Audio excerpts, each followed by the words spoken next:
presented by CBL DJ Record Studio Simraiya Chowk। Music Director DJ विकास सिमरिया। कैलू तू प्यार महरवे में जाई गाँव के दीवाना के गईलू भुलाई।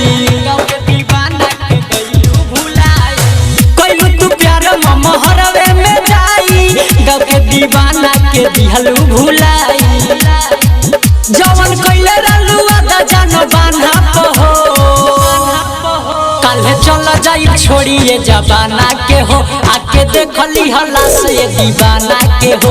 काल्हे चल जाई छोड़िए जबाना के हो आके देखली हला से दीवाना के हो। आके देखली हला से दीवाना के हो। DJ विकास सिमरिया आके देखली हला presented by CBL DJ कैलू बदल महरवे में जाके कौन कसूर जाना हमरा में पाके गैलू बदल अपना नानी की जाके कौन कमी रानी हमरा में पाके।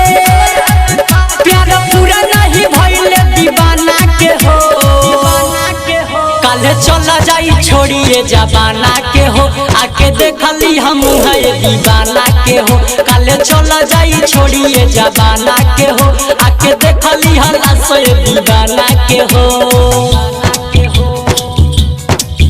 आके देखली हला से दीवाना के हो।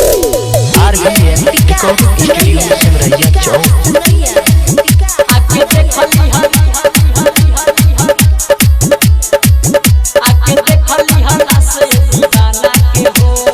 नीतीश विकास संगे देखो तारू मेला राइटर चंदन मोरी काल्हे अकेला।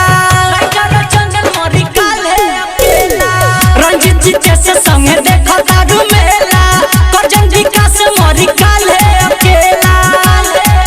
लस जाई पोस मैडम या थाना में हो काल्हे चल जाई छोड़िए जबाना के हो आके देखली हला से दीवाना के हो।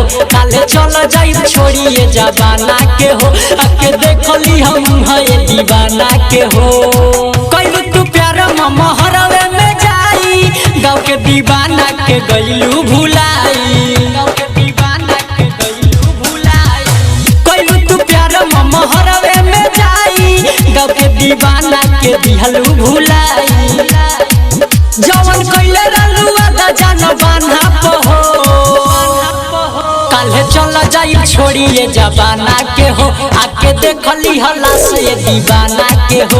काल्हे चल जाई छोड़िए जबाना के हो आके देखली हला से दीवाना के हो।